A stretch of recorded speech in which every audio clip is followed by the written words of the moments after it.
Muy buenas noches a todos. Les damos la bienvenida a nuestra última sesión de este año. Nos da mucho gusto contar con nosotros una gran investigadora, miembro destacado de nuestra sociedad. Estamos hablando de la doctora Hilda Araceli Zabaleta Mancera. Voy a hacer un breve resumen de su currículum, que es bastante extenso. La doctora es profesora investigadora titular de posgrado en botánica del Colegio de Posgraduados. De formación, la doctora es bióloga por la Universidad Autónoma Metropolitana, tiene un doctorado y especialidad en microscopía electrónica por la Universidad de Gales en el Reino Unido. Además, la doctora Araceli es responsable actualmente del Laboratorio de Anatomía e Histología Vegetal. Dentro de sus múltiples puestos y logros, la doctora es titular de los cursos de Anatomía Vegetal, Histoquímica Vegetal y Microscopía Electrónica. Su currículum cuenta con más de 100 artículos publicados en revistas internacionales indexadas en JCR. Ha dirigido más de 37 tesis. Además, la doctora ha sido editora de varias revistas internacionales y cabe destacar que a partir de enero del 2026, la doctora es miembro del Sistema Nacional de Investigadores e Investigadoras nivel 3. Ella nos va a compartir el día de hoy su ponencia que lleva por título Síntesis de nanopartículas y su aplicación en las ciencias agrícolas. Doctora Araceli, muchísimas gracias por aceptar nuestra invitación, gracias por su tiempo y bueno, le cedemos los micrófonos, el tiempo es suyo y nuevamente muchísimas gracias por estar con nosotros en esta sesión de la Sociedad Mexicana de Histología. Adelante, doctora, el tiempo es suyo. Gracias. Gracias. Y no, de hecho, yo quisiera agradecer que la sociedad me ha acogido de manera muy calurosa y yo también les regreso, les agradezco por esta confianza. Miren, el día de hoy les voy a platicar un poquito sobre una línea de investigación que probablemente no tiene mucho que ver con histología, pero sí tiene que ver con microscopía y en especial microscopía electrónica. Las nanociencias, vamos a ver que se pueda mover. Mm, ahí bien. Ujú, sí.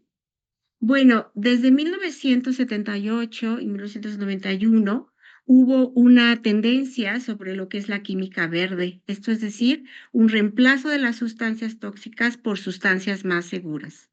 De manera que una nueva corriente en la síntesis de nanopartículas es a través del uso de extractos vegetales. Tradicionalmente se sintetizaban químicamente o usando métodos físicos. Bueno, actualmente existen dos formas de sintetizar nanopartículas. Hay un método que se llama top-down, que significa que tenemos una masa en bulk y vamos haciéndole moliendas hasta que producimos partículas muy pequeñas. ¿A qué le llamamos una nanopartícula? La vamos a definir como una partícula que tiene menos de 100 nanómetros. Y recordemos que un nanómetro es la 10 millonésima parte del metro, es decir, 1 por 10 a la menos 9, es la milésima parte del micrómetro. Entonces son partículas muy pequeñas que se necesita la microscopía electrónica para poderlas observar. Y el otro método es el método que se llama bottom-up, que significa que utilizamos los reactivos y los átomos para producir estas partículas y a esto se le llama síntesis verde. Bueno, ¿por qué síntesis verde en nanopartículas? Bueno, tienen varias ventajas. Es una técnica de poca energía, requiere poca energía. Muchas veces ni siquiera se requiere calentar el extracto.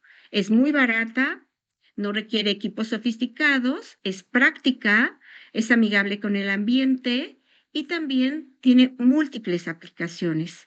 Así, por ejemplo, aquí tenemos un cuadro donde pueden compararse estos métodos, el método químico, el método físico que requiere aparatos de molienda muy sofisticados y la síntesis biológica que se ha demostrado que puede realizarse con muchos seres vivos, desde plantas, hongos, bacterias, hongos, algas, etcétera. Entonces, vamos a ver un poquito por qué síntesis verde. Bueno, ¿qué tienen de especial las plantas? Las plantas tienen varias cualidades.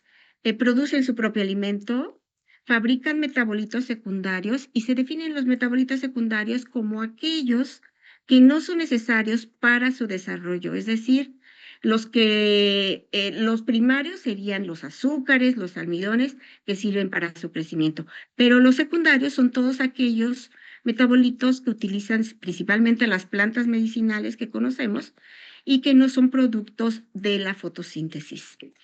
También se protegen del exceso de calor y frío. Recuerden que las plantas no pueden moverse, se quedan en ese lugar y tienen estrategias adaptativas muy grandes. De manera que producen moléculas para su defensa, para tolerar todos estos cambios ambientales. Bueno, del metabolismo primario ya lo había mencionado, cuáles son aquellas moléculas que sirven para su crecimiento y reproducción, y el metabolito secundario son estas moléculas que confieren ventajas evolutivas y adaptativas. Entonces, alcaloides, compuestos fenólicos, terpenoides y esteroides y otras más pueden formar parte de este proceso. Voy a brincarme esta porque se refiere a los metabolitos primarios.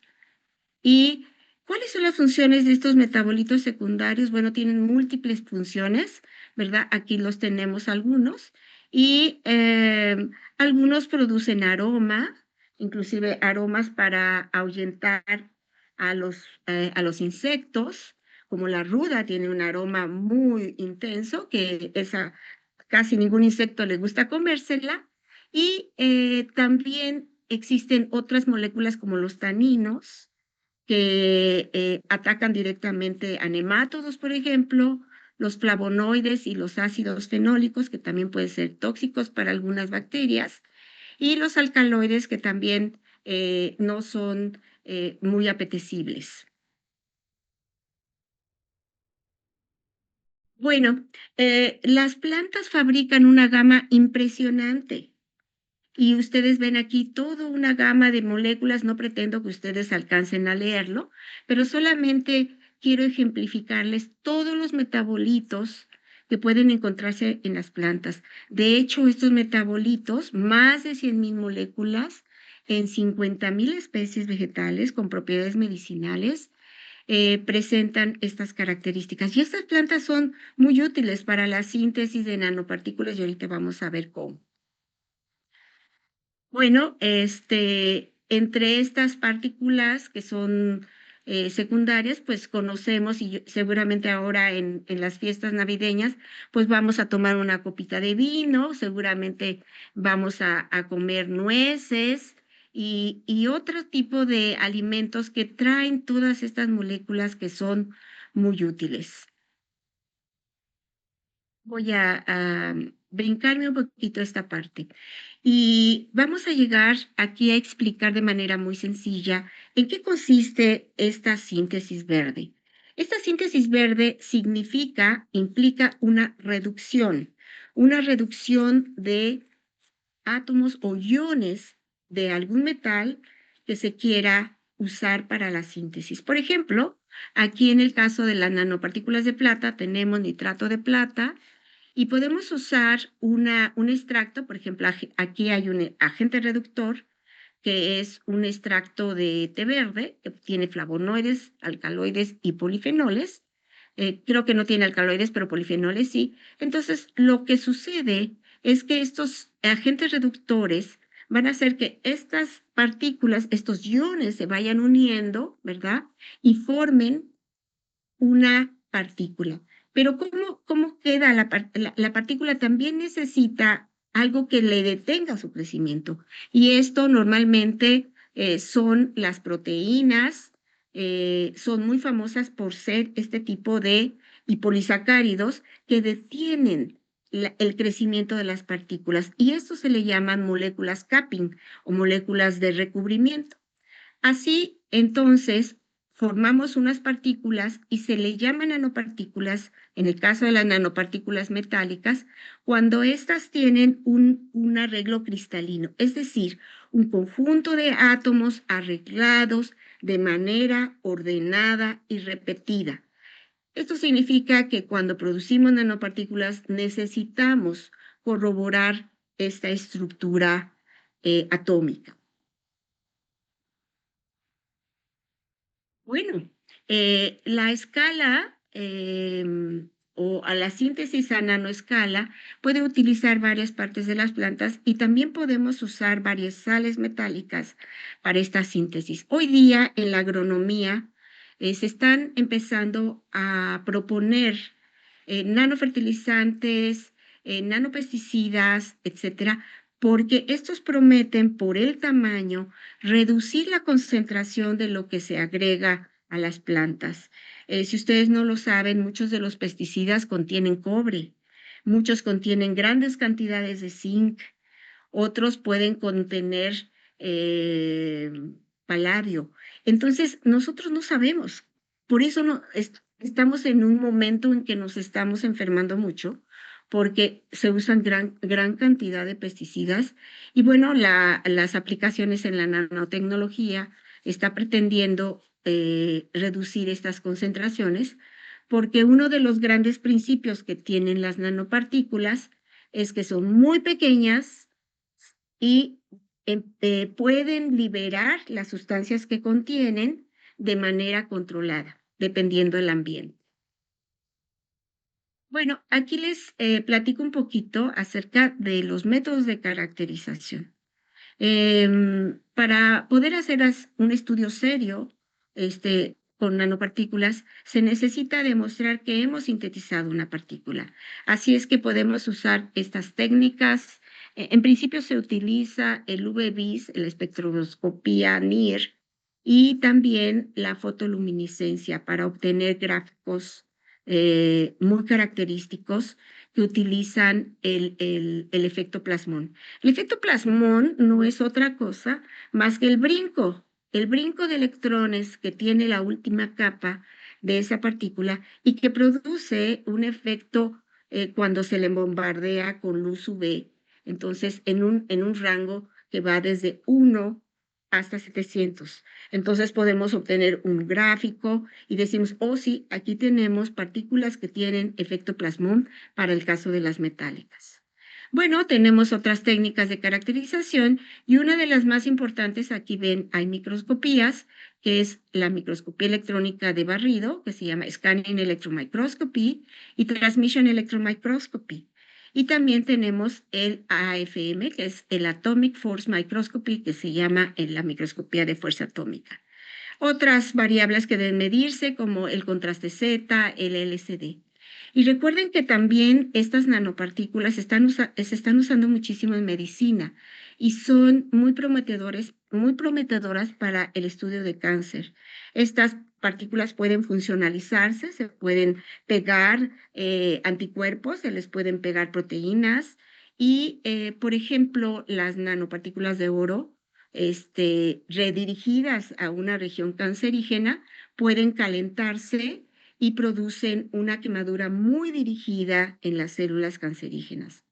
Otra ventaja que tienen estas partículas que al ser tan pequeña, pueden cruzar cualquier barrera, de manera que pues son muy prometedoras y se están ya haciendo desarrollos tecnológicos en medicina, fueron de lo primero que empezó en la parte de electrónica y en materiales avanzados, ¿sí? Todos sus celulares tienen nanopartículas, todos. ¿Por qué? Porque tienen componentes muy pequeñitos que pueden utilizar hilos de materiales compuestos de diferentes metales.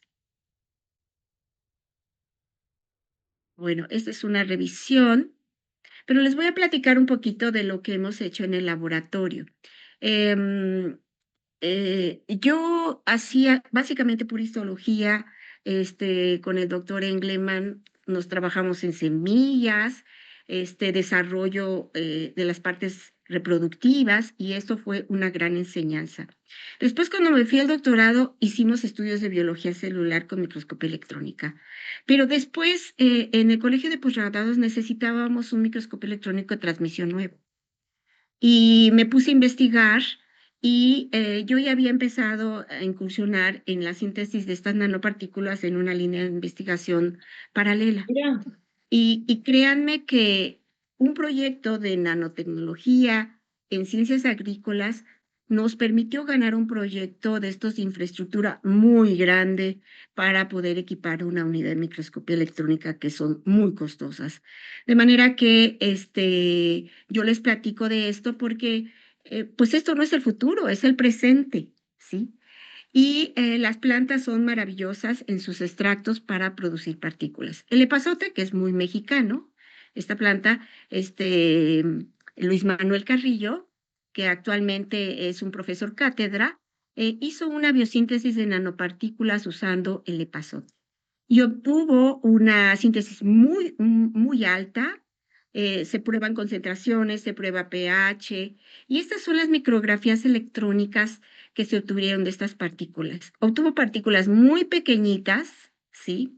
De 6 a 8 nanómetros, son muy pequeñitas, y tenemos colaboración con el laboratorio en UTSA de la Universidad de San Antonio, y la alta resolución. En México ya podemos hacer alta resolución, pero en este caso teníamos una colaboración. Y lo que ustedes están viendo en esta imagen es el arreglo atómico. Son hileras de átomos, cada puntito es un átomo de plata. Entonces, podemos ver los arreglos y hay todo un estudio de los arreglos cristalográficos de estas partículas. Otra cosa que se puede hacer para corroborar que es una partícula es la cristalinidad a través de SAED, que es una técnica que utiliza la difracción de los electrones en un área selecta. Entonces, estos patrones con estos números nos dicen que es plata pura, es decir, plata cero. Bueno, además de eso, nos empezamos a preguntar cuáles de los compuestos de este extracto eran los que más participaban en la síntesis. Bueno, pues probamos hojas frescas, hojas secas, y se hizo un estudio fitoquímico de los compuestos. Y aquí vemos un gráfico donde podemos ver que los extractos en diferente polaridad, porque dependiendo de la polaridad nosotros podemos extraer compuestos que sean solubles en agua, solubles en etanol, solubles en un solvente no polar, ¿verdad? Como el diclorometano. Y vemos aquí el desempeño de estos extractos, y los extractos acuosos y los extractos alcohólicos fueron los mejores. Este es un estudio que siempre se tiene que hacer, perdón, que es el análisis de los tamaños. Se hace un estudio de unas 300 partículas y se hacen estudios acerca de la distribución de estas, porque la uniformidad para poder hacer una aplicación tecnológica es muy importante. Queremos rangos de tamaños no tan dispersos. Probamos concentraciones de plata también y concentraciones de los extractos. Esta técnica es muy interesante porque nos permite saber cuáles son los grupos funcionales de cuáles moléculas están participando en la síntesis. Entonces, por ejemplo, aquí tenemos este es una espectroscopía, ¿verdad? De infrarrojo. El doctor Soto las conoce bien. Y tenemos antes de la síntesis y después de la síntesis. Ustedes verán que hay diferencias en los picos. Y por supuesto, este es trabajo de colaboración, ¿sí? Yo no soy experta en todo, entonces el doctor Marco Soto de Colegio de Posgraduados nos ayudó en esta parte de fitoquímica, y entonces de esa manera nosotros podemos saber cuáles son los grupos funcionales que están participando y hacer una propuesta acerca de estos.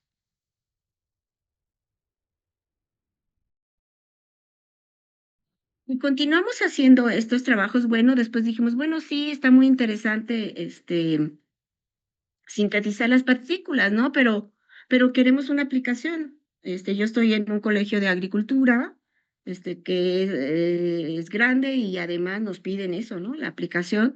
Y con esta Columba, que tiene una especialidad forestal, dijo, yo quiero trabajar con pinos. Ok, entonces vamos a trabajar bueno, en este caso fue cedro rojo. Es que tengo otra alumna con pinos, este caso fue de cedro rojo. Y hay una enfermedad que se llama pudrición, pues así es de pinos, en los invernaderos, que es muy común. Entonces, y esta es producida por un hongo.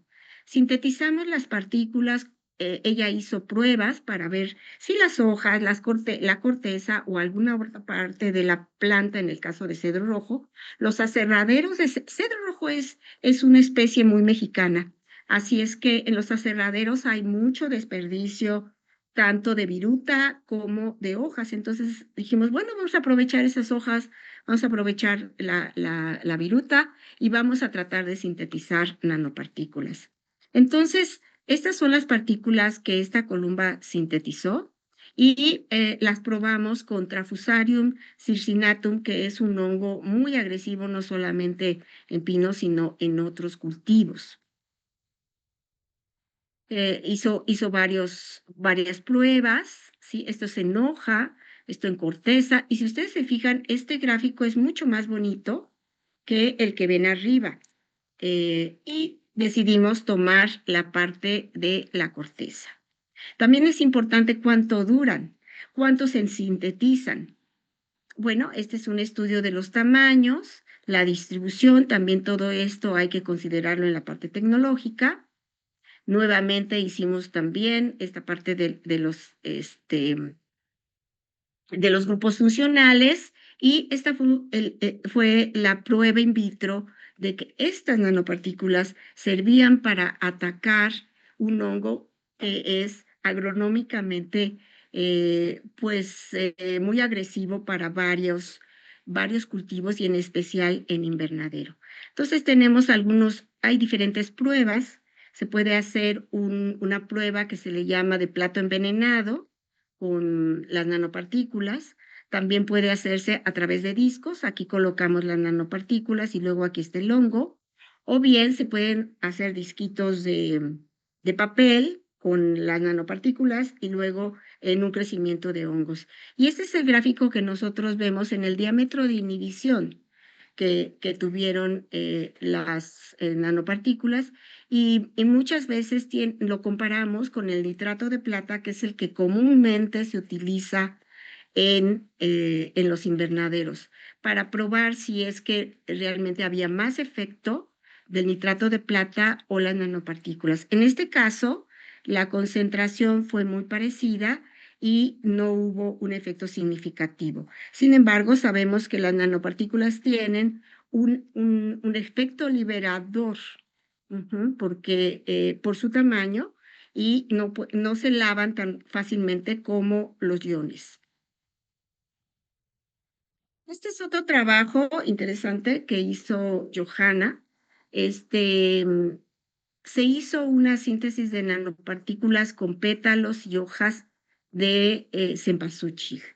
Entonces, hizo este método como normalmente se conoce, y en este caso, las nanopartículas se probaron contra una bacteria que es muy importante en pérdida de manzana y pera. Amilobora, aquí dice, con Erwinia amilobora.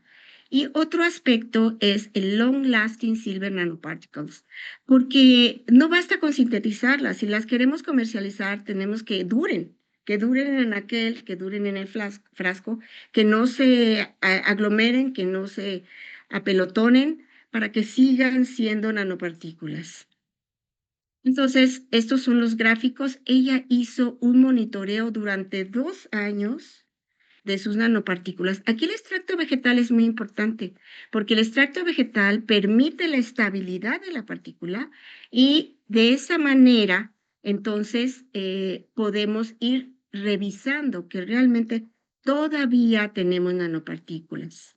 En esta otra imagen de microscopía de transmisión preciosa, porque tiene una nitidez increíble, aquí tenemos una barra de 50 nanómetros. acá otra, todas tienen 50 nanómetros para hacer comparativas, ¿sí? Entonces ustedes ven que en algunas hay partículas más chiquitas, en otras medianas. Aquí inclusive se formaron platos, hay también en oro se forman muchos platos y estas tienen formas triangulares que pudieran tener otras aplicaciones. De manera que se estudió esto y también estudiamos el pH, porque el pH también es muy importante para esto. Y otra técnica de microscopía electrónica que es muy usada es lo que es LDS, ¿sí? LDS es espectroscopía de rayos X dispersivos. Y esto nos sirve para saber qué elementos hay en la partícula. Es un instrumento acoplado al microscopio electrónico de transmisión. Este es un estudio en donde, si ustedes ven este pico, es el de plata. Plata es el que está presente en mayor cantidad.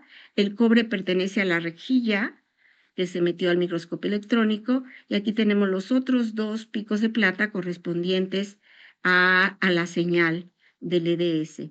Nuevamente, el estudio de alta resolución lo hicimos gracias a la colaboración con el doctor Alfredo Vilches de la UAM en el Centro de Química Sustentable, con estos patrones de SAED también de cristalografía. Se hizo el estudio de los extractos también, saber cuáles son los extractos. Esta es una colaboración con el fitoquímico Marco Soto. Y, por supuesto, estudiamos también las moléculas que participan en esta síntesis. Y bueno, en el caso de las pruebas con amilobora, encontramos cosas muy interesantes. En este caso, quizá el disco no presenta, en este caso fueron discos de papel colocados sobre la caja Petri, y luego la caja Petri se inocula con una cantidad determinada de esporas, y el halo que se forma alrededor del anillo es el que nos indica la inhibición. Pero ¿cómo es que estas partículas atacan a los microorganismos? Hay varias teorías, hay mucho que estudiar todavía, pero una de las cosas que se piensa es que promueven la producción de especies reactivas de oxígeno, rompen la pared de las bacterias, se pegan al DNA y lo rompen, y perturban toda la actividad de las mitocondrias y de los cloroplastos en el caso de plantas. Rápidamente les voy a platicar que Columba regresó al laboratorio y entonces ahora hicimos una síntesis diferente, pero la probamos en flor de corte, y hemos hecho varios estudios de flor de corte, y estas partículas son extremadamente útiles para conservar las flores por largos periodos. Hemos probado clavel, rosa, crisantemo, alstromeria también, pero depende mucho de que estas flores tengan una respuesta al etileno, porque ¿qué hacen las nanopartículas? Las nanopartículas intervienen en los receptores que tienen el etileno en la membrana celular. Entonces, no permiten que el etileno se acople a la membrana y produzca todo ese efecto de senescencia. Entonces, son mucho más efectivas las nanopartículas que el propio nitrato de plata. Lo hicimos también en clavel. Este trabajo también se está escribiendo. Y otra cosa que voy a comentarles es que poco se sabe de la interacción de la nanopartícula con plantas, ¿sí? Se sabe que son muy pequeñas, se piensa que entran por todos lados, pero las plantas tienen cutícula.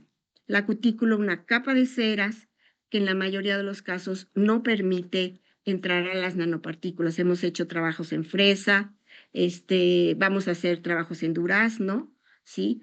Pero este estudio que fue realizado por otra chica de doctorado, Amelia López Herrera, la publicamos en una excelente revista, nos llevó a la conclusión de que las nanopartículas se quedaban por fuera de la raíz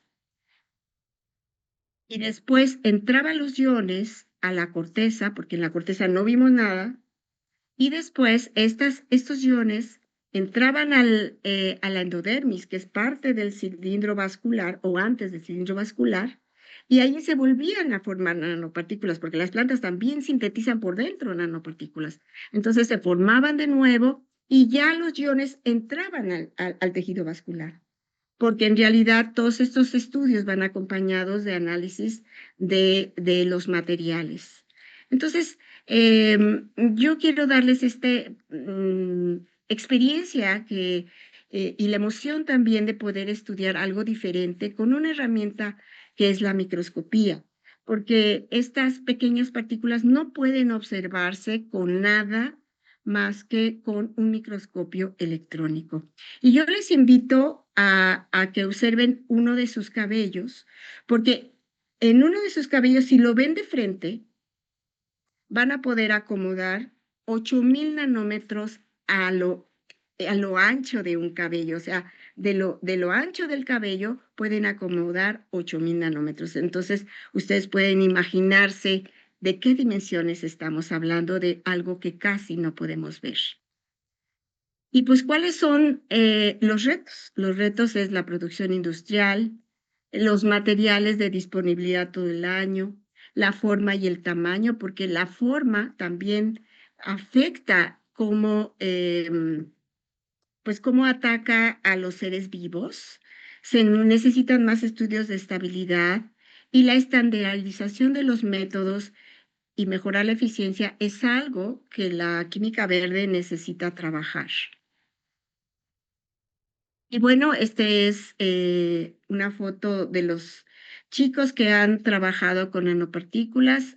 Solo puse algunos de los trabajos que hemos tenido. Este Simón es nuestro microscopista, ¿verdad? Hay varios colaboradores. En este nada más puse al SIX, al IPICID, CONACYT, por supuesto, a través de los proyectos. Y pues este es el equipo de microscopio electrónico que está a su servicio en la unidad de microscopía electrónica del Colegio de Postgraduados. Tenemos experiencia en el procesamiento de materiales y en la observación de partículas. Y bueno, les dejo esta imagen y les agradezco mucho su tiempo. Una disculpa por el retraso.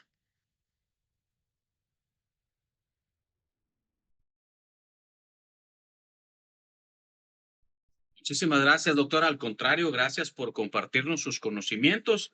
Cedemos la palabra a la bióloga Erika, que ella es la que nos va a coordinar con la parte de las preguntas, igual con la doctora Gaby Garnica, que también está con nosotros. Si hubiera alguna pregunta, adelante, por favor. Buenas noches, doctora. Muy Hola, ¿qué interesante tal? su ¿Qué plática, tal? muchas gracias. Sí, no, gracias, Erika. Pues aquí en el chat tenemos que nada más dicen muchas felicidades, doctora William Humberto Ortiz Briceño, dice muchas felicidades, doctora. No hay preguntas, pero estuvo muy, muy interesante su plática, es muy padre y saber sobre todo cosas que uno que no conoce de plantas, de vegetal, y las herramientas con las que cuenta, doctora. Están Gerardo abiertas, Morales están también dice, abiertas. súper interesante. Gracias. Recuerden que el laboratorio está a su disposición. Tenemos microscopio electrónico de barrido y microscopio electrónico de transmisión. También contamos con fluorescencia y no solamente hacemos estudios de nanopartículas, estudiamos muchos aspectos, apoyamos muchos proyectos en el área agropecuaria. Entonces, si ustedes tienen alguna pregunta, procesamiento de muestra, lo que sea en plantas, con mucho gusto yo puedo contestar un correo. Mónica Jasso dice, muy interesante y muchas gracias por compartir. Carlos Santiago Hernández. Buenas noches, tengo una pregunta. ¿Las nanopartículas de plantas han tenido oportunidad de probarlas en campo, ya sea en invernaderos, forestales o en condiciones in vitro? De plata, Sí, perdón, claro. las nanopartículas de plata. Bueno, mira, hemos probado las nanos de óxido de zinc, ¿sí? Las de óxido de zinc son un poco más compatibles con los seres vivos porque todos tenemos zinc. ¿no? Todos requerimos, aunque sea muy poquita cantidad, requerimos zinc. Entonces, se hizo un experimento en fresa para atacar un fusarium y fue muy, muy prometedor.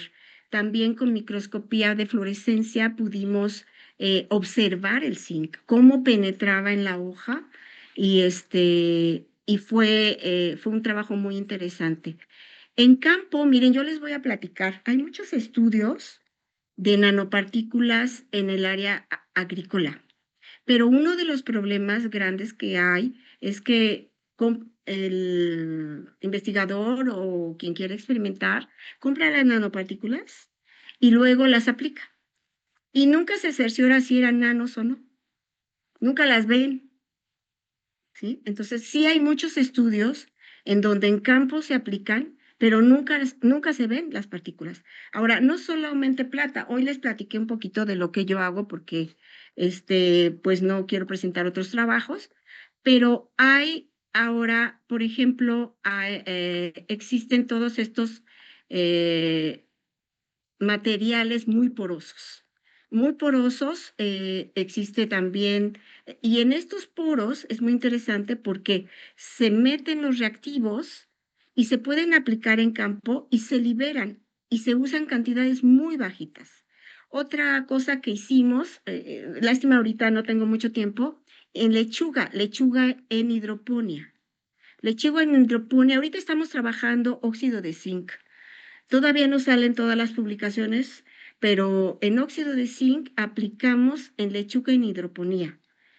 Y no ponemos 10 lechugas, ponemos 200, 400, ¿sí? Porque hacemos experimentos reales. Entonces, en este caso, el óxido de zinc tuvo una concentración óptima en la que hubo un efecto hormético, es decir, en una concentración de 10 partes por millón, no, perdón, fue una parte por millón. Fue buenísimo, estimuló el crecimiento. Esto es para asunto de como bioestimulante. Concentraciones más bajas como 0.1 fue igual que el control. Y concentraciones más altas ya fueron tóxicas. Entonces, ahí es este experimento en campo.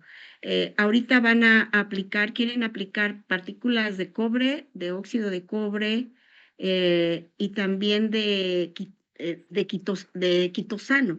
¿Ustedes saben qué es el quitosano? Sí, ¿verdad? Ese viene de la cascarilla de los crustáceos. Muchos, la Macha Pilar sabe mucho de crustáceos, pero estas son fantásticas. Nosotros las hemos visto aplicadas en jitomate y no les crecen las bacterias. Es impresionante. Nada de bacterias cuando aplicamos el quitosano. Entonces ahorita vamos a ver, porque no encontramos a nadie que venda partículas de quitosano, pero vamos a probar quitosano. Y vamos a probar cobre y óxido de titanio también. Quiero también comentarles que cuál es la nanopartícula que existe, que está contaminando más el planeta. La de óxido de zinc. ¿Y saben por qué? Porque durante mucho tiempo el óxido de zinc se utilizó para los bloqueadores solares. Ahorita ya no. Y el mar, nos metemos al mar con bloqueador solar. Mucha gente contaminó el mar con óxido de zinc. Y hay muy pocos estudios porque es muy difícil hacer las cuantificaciones, pero el óxido de zinc es hoy día la nanopartícula que más ha contaminado el ambiente, porque además también se usa para hacer materiales avanzados. El cobre también. Bueno, dice Biomolecular Innovation Group. Muchas gracias por la presentación. ¿Han evaluado la bioacumulación y la toxicidad de los nanos? Sí, sí. Entonces, la acumulación en plantas se da principalmente en raíz, probada en azola, en lechuga, hicimos en trigo, hicimos ¿cómo se llama este? En cebada y en otra gramínea. Queremos hacerlo ahora en pasto porque pasto pues es muy, es una planta muy importante eh, para proteger el suelo. En lugares donde sobre todo en zonas mineras, trabajamos con un grupo que trabajó con plantas acumuladoras, es la doctora María de los Ángeles Chávez. Ella trabaja principalmente en zonas como Azapán, en Hidalgo, con varias mineras. Entonces, hice con ella algunos estudios de ver el metal en estas plantas. Y estas plantas hacen nanopartículas adentro, que son acumuladoras. Ahora, Azola es un helecho. ¿Quién me está preguntando, Carlos Santiago? No, Biomolecular Innovation Group. Ah, ok. Sí, Azola es bien conocida y Azola acumula mucho, acumula hasta mercurio. Entonces, lo que encontramos en Azola es que no entran las nanopartículas de plata, se quedan en la raíz, pero se quedan pegadas porque también tienen un proceso de adhesión. Y esto está muy relacionado con su carga, ¿sí? Entonces, hay muchas plantas que son bioacumuladoras. De hecho, yo metí un proyecto con así de síntesis de nanopartículas con plantas acumuladoras, porque son muy prometedoras, ciertamente. Qué interesante, doctor. De toxicidad, sí hemos hecho toxicidad. Hicimos toxicidad con micorrizas. No me acuerdo ahorita, es que son varios y entonces sí vimos en qué, o sea, empezamos a probar las concentraciones y vemos hasta qué nivel es el nivel de toxicidad. Varía dependiendo de la especie, por supuesto. Muy bien, doctor. Cuando quiera le puedo mandar la información, las publicaciones con mucho gusto las puedo compartir, sin problema. Muchas gracias, doctora. Y Delia le dice, felicidades a la doctora Araceli por la interesante información que nos ha detallado y que nos ha detalladamente compartido. La doctora Ángela Q dice, felicidades por su trabajo, doctora Araceli. Una duda, ¿las aplicaciones en campo de las nanopartículas están reguladas por alguna norma? Uy, esa es una pregunta importantísima. No hay regulación hoy día y no hay regulación en Europa tampoco. Entonces, las comisiones de la FAO principalmente y las ONGs están muy preocupadas porque no hay legislación. Están empezando a trabajar en ellas, pero no hay legislación de contaminación ambiental. Hay legislación para metales pesados, pero no para nanopartículas. Y hay muchas nanopartículas que no son consideradas metales pesados, pero sí contaminan. Híjole. Carlos Santiago Hernández Iglesias, trabajo también con nanos, pero poliméricas, y también justamente en el tema de dumping off o pudrición blanda, he tenido problema porque no he logrado encontrar algún artículo que mencione los efectos de nanopartículas en semilla. No sé si han tenido oportunidad de observar efectos en semilla. Sí, sí, también hemos estudiado efecto en semilla porque, por ejemplo, con alguna tesis, pues aprovechamos todo lo que podemos, ¿no? Esta Columba, hizo un estudio sobre el efecto de las nanos en germinación de semillas de, de pino. Entonces, hay mucha información un poco no contradictoria, sino unos dicen que afecta a la germinación y otros dicen que la promueve. Igual las nanos hay dependiendo de las dosis, hay efectos horméticos. Hormético significa una dosis produce un efecto positivo, otra dosis produce un efecto negativo. Pero sí hay varios estudios. Pero su problema principal, ¿cuál es? Ay, ahorita que nos diga, Carlos. Dice imposición blanda, porque no he logrado encontrar algún artículo que mencione los efectos en semillas. Sí, y yo te puedo compartir, sí hay varios. Y nosotros el de semilla lo estamos escribiendo. Pero te puedo compartir nuestra información. Digo, en general no hay problema. Las semillas tienen mucha protección a las nanos, pero algunas pueden ser estimuladas por estas. Ok. Biomolecular Innovation Group dice, soy Guadalupe Gutiérrez, mucho gusto. Otra duda, ¿cómo impactan las dinámicas de población en suelo? Esa es otra pregunta muy interesante. Si ustedes se preguntarán, ¿por qué todo in vitro?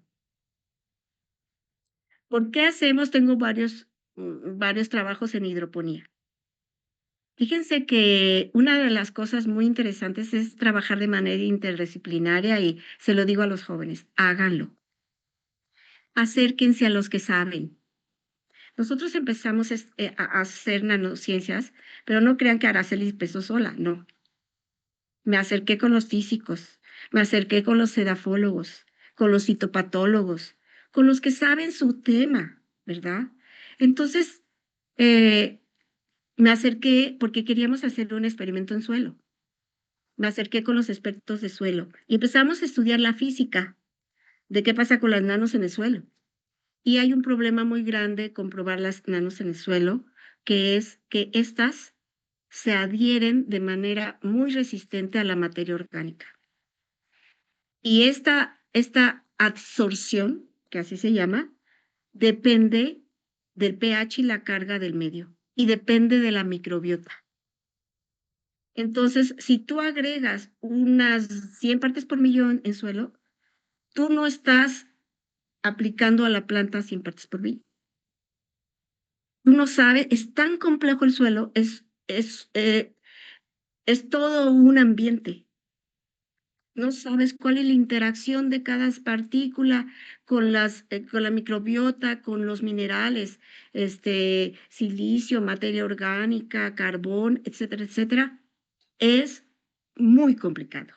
Sí hay artículos que aplican el suelo, pero en mi opinión son de dudosos resultados, porque los expertos en suelo ya, y lo he comentado con muchos que también trabajan con nanopartículas, las interacciones físicas aquí son muy complejas, de manera que tratamos de usar sistemas hidropónicos para poderlos probar o sistemas también hidropónicos con sustrato inerte al cual conocemos que no se les pegan estas partículas. Entonces, sí, definitivamente. Es un reto. Entonces, donde yo conozco de estas aplicaciones en colegio de posgraduados son asperjadas. Las aplicaciones son asperjadas. En Fresa hicimos un trabajo muy bonito de esto. Estamos en proceso de hacer uno en manzana y otro en durazno. Muchas gracias, doctora. Juan Carlos, por último, le dice, muchas gracias, justamente esa era mi duda. Ah, no, Carlos Santiago. Esa era mi duda. ¿Cómo afecta la germinación en semillas de pino? ¿Cómo pueden promover o dañar la germinación de semillas? También quería felicitar por la plática tan excelente y detallada. Me ha dado mucha información de utilidad para mi proyecto doctoral. Y Juan Carlos dice, muchas felicidades, doctora Araceli. Estuvo muy interesante escuchar sobre la aplicación de las nanopartículas enfocadas a las plantas. Fíjese que estoy leyendo nuevamente esta pregunta de Biomolecular Innovation Group y creo que no le contesté. ¿Cómo impactan la dinámica de población en suelo? Me refiero y yo supongo que se refiere a los microorganismos, ¿verdad? Mire, hicimos un estudio bien interesante en trébol rojo con uno de los expertos nacionales de micorrizas. Entonces, lo que hicimos fue germinamos trébol rojo porque además trébol rojo tiene dos sistemas. Tiene ectomicorrizas y endomicorrizas. Y en plantas, los que saben de cultivar plantas, saben que las micorrizas son sumamente importantes para el crecimiento de las plantas, así como nuestro microbiota así en el estómago, así son de importantes. Entonces, se generó un modelo que cuando quiera lo puedo compartir, en donde se puso la planta en una maceta con un material inerte que probamos que no se adherían. Luego se puso otra macetita adentro, todo transparente para poderlo ver, ¿sí? Con hoyitos donde solamente podían salir las micorrizas, pero las raíces no. Ok. Luego, en otro modelo, no se puso esa coladerita. De manera que cuando regábamos las nanopartículas, pudimos discernir el efecto de la nano a la pura micorriza y el efecto de la nano a la planta. Ujú. ¿Y qué resultó de eso? A ciertas concentraciones se favorecía la esporulación de las micorrizas, o sea, favorecía el crecimiento. Y a otras concentraciones eran tóxicas y en niveles muy tóxicos que la planta ya de plano, así, chiquitita, ¿no? Entonces, sí afectan las poblaciones vivas del suelo, sí. ¿Cómo? Pues habría que estudiar cada sistema.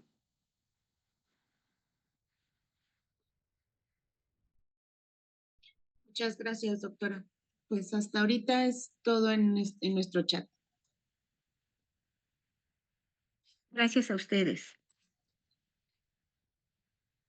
Buenas noches, doctora. Muchísimas gracias. Yo en Facebook tardé en conectarme, doctor Soto, entonces no sé si el doctor Carlos haya visto alguna pregunta antes, pero ahorita yo no tengo ninguna.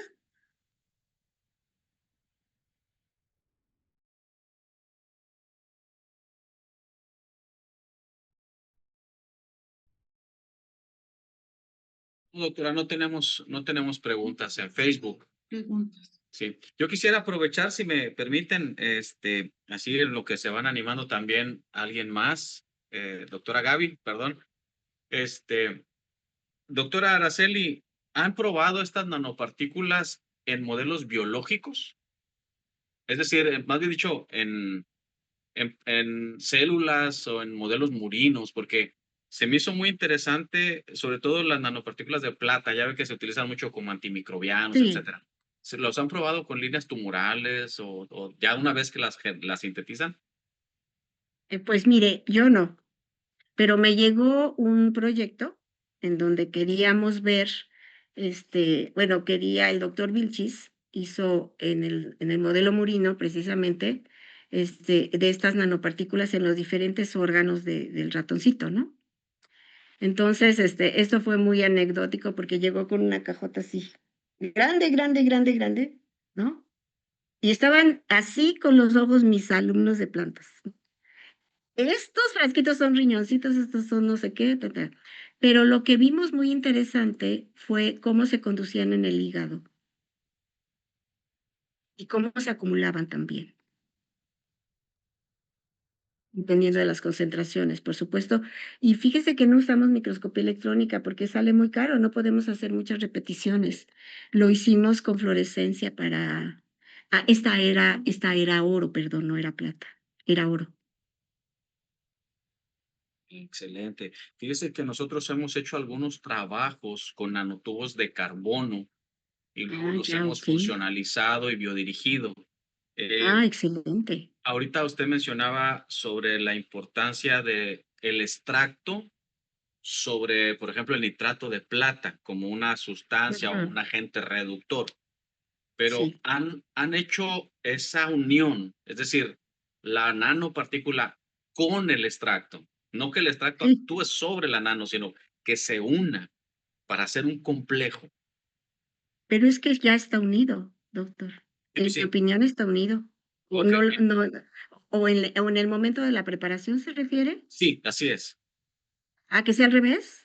Sí, sí, o sea, unir un extracto, por decir un extracto Ajá. metanólico a una nanopartícula de plata, para A luego una nano, biodirigirlo. a Sí, una ya hecha nano. sí, para luego biodirigirlo. Ah, no, no, eso no. Ok, bueno, es que Lo- de ahí derivaba mi siguiente pregunta. Ajá, ¿Cómo se sí, pero muy miraría en interesante.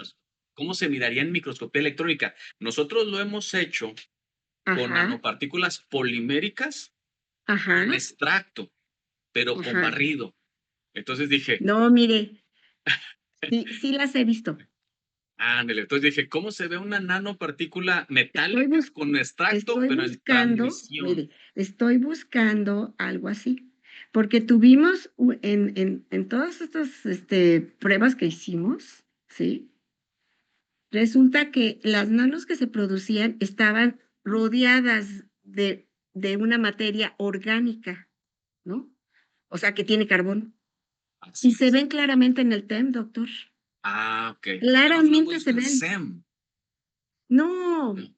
no, no, la técnica es TEM. La técnica STEM para todo. Bueno, es que no Bueno, para teníamos, esa pero ahora la tenemos a caracterización. usted. Mire, TEM es Sí, una preciosura. sí. Usted puede ver el límite. Y es más, estoy tratando de buscar aquí en esta presentación, pero creo que no tengo una. Fue en el caso donde el extracto no fue muy efectivo para síntesis. Entonces sintetizó pocas partículas. Mire, aquí se la voy a proyectar para que vea. Déjeme ver si la puedo compartir. Esta.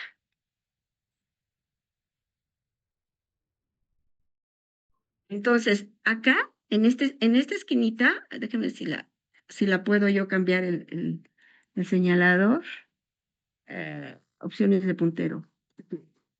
Si usted ve aquí en esta esquinita, doctor, no sé cómo ampliarlo, la verdad, pero luego podemos platicar más en corto.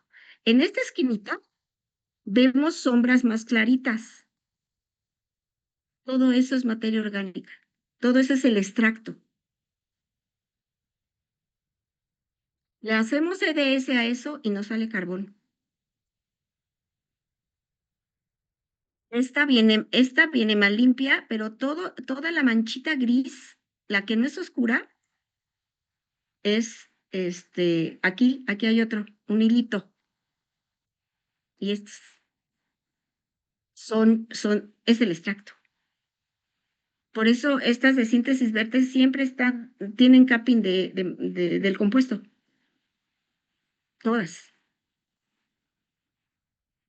Oh, muchísimas gracias, doctora. Creo que es una muy buena alternativa. Bueno, ya que la tenemos a usted con nosotros, de verdad, nosotros le digo, lo habíamos hecho con barrido, insisto, las Ujú. poliméricas con extracto y con los nanotubos también, pero no teníamos la parte de la transmisión, porque, pues bueno, le digo, desconocemos mucho de toda la parte privativa, pero nos vamos a acercar con usted. Y una última, doctora, ahorita aprovechando esta imagen, justo esta es la que trae a Ya colación le mi iba a quitar. pregunta. Sí. Lo del mesh en cobre, porque las nanos Ujú. hay que hacer un recubrimiento con colodión o un soporte para que no se nos escapen, porque luego son tan pequeñitas que o cómo se recubre, digo, ahí eso es un secreto de procesamiento, porque Técnico. sí, sí, porque las ponemos y se nos van, por eso es por su Ajá, tamaño. sí. O sea, hay que hacer Así un es. recubrimiento previo a la rejilla. No, usted no puede, en TEM, pues usted sabe que no podemos poner algo que sea más grueso de lo que queremos observar, ¿verdad? Si usted pone una película gruesa, no va a ver nada, aunque tenga las partículas ahí, o las va a ver muy mal. Entonces, lo que se usan son rejillas especiales, doctor, que se llama Holy Carbon. Ya le paso el dato.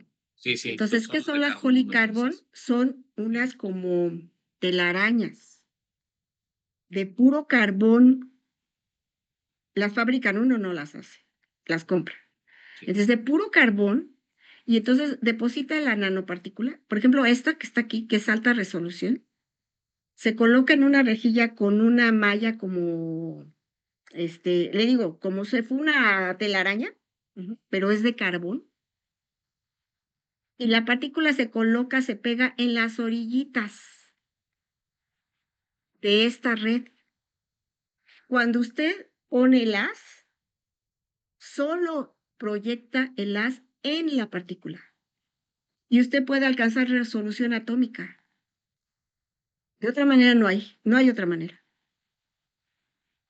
No, no, no, qué interesantísimo. Vamos a luego a seguir platicando de esto y bueno, seguramente muchos de los que estamos aquí conectados vamos a contactarla porque ahorita estaba viendo precisamente en los comentarios varias personas que trabajamos con nanotecnología, nanomedicina, biodireccionamiento, cáncer, etcétera. Entonces, sin duda, Ustedes tienen un potencial, a mí me fascina lo que ustedes hacen. muchas Nanos gracias. para medicina, hermoso, precioso. Muchas Yo que gracias. estoy en un colegio de agronomía, no me puedo poner a estudiar eso, pero si yo pudiera, lo hacía. No, pero como usted bien decía, los estudios multidisciplinarios, que nosotros tenemos un principio en el laboratorio que decimos que mientras más pequeño, más peligroso. Y usted nos lo acaba de reforzar ¿Y sin eso por qué? lugar a dudas. Sí, porque Ah, ahorita por lo de nano, sí, sí, mientras más pequeño, más sí, peligroso, porque ahorita decía, ¿cómo pueden sí. penetrar? ¿Cómo se pueden unir? ¿Cómo pueden atravesar barreras? Incluso a través de capilares, ¿verdad? Tanto en plantas, Sí, células, etcétera. impresionante. Entonces, qué interesante, doctora. Muchas gracias. Sí. Muchas gracias por su... Sí, entonces todo lo que es caracterización, estudio, todo lo que ustedes necesiten, hemos tenido que aprender durante muchos años y se aprende echando a perder, usted lo sabe, ¿no? Todos aprendemos echando a perder, pero pues así aprendemos. Y yo estoy encantada de compartir lo poco que sepa y que pueda servir para sus investigaciones, pues de eso se trata. Muchas gracias, doctora. Bien, pues cedo la palabra a las doctoras que estaban coordinando. No sé si hay alguna otra pregunta, duda. Doctora Pues aquí en Gaby. nuestro chat ya no hay ningún comentario ni pregunta, doctor. Aquí en Facebook tampoco, doctor, no hay ningún comentario, pero aprovecho, doctora, para felicitarle. Es súper interesante lo que está haciendo. Justo antes de que usted entrara, hablábamos con el doctor Rubén no de nanopartículas, pero sí de un tema de regeneración. Entonces, súper importante. Muchísimas felicidades y muchísimas gracias por compartir el conocimiento. Pues sí, porque en realidad se pueden sintetizar de manera sencilla, pero ya el efecto, yo me imagino, no sabemos si tiene un efecto regenerativo, ¿no? Si pueden promover algún efecto regenerativo sería maravilloso, ¿no? Sí. Simplemente ya en medicina se utilizan en muchas cosas, instrumental, no sé, gasas, cosas así, ¿no? Porque son antimicrobianas, muy efectivas. Ujú. Doctor Soto, ¿quiere que dé yo mi anuncio? Vamos a despedir la transmisión, doctora, no sin antes agradecerle su tiempo, dar oportunidad también para si quiere mientras tomar un poco de agua. Y bueno, finalmente, nada más para las personas que nos están siguiendo a través de Facebook, también hacerles el aviso que esta es nuestra última sesión del año y la próxima la vamos a tener el día 28 de enero. Entonces, pues aprovechando este periodo de vacaciones, ¿verdad? De estar con familia, etcétera. No nos vamos a reunir en este fin de mes, por eso la obtuvimos el día de hoy. Y también, bueno, agradeciendo, insisto, la disponibilidad de la doctora Araceli. Entonces, nuestra próxima sesión va a ser en 28 de enero, ¿sí? Pues bueno, despedimos la transmisión, pero les pedimos pues que se queden un momentito. Seguimos escuchando a la doctora y algunos avisos generales antes de irnos pues ya a cenar o a descansar, ¿sí? Entonces, bueno, muchísimas gracias a todos los que nos acompañaron. Despedimos la transmisión y seguimos aquí. Gracias a todos. Doctora, adelante. El tiempo es suyo.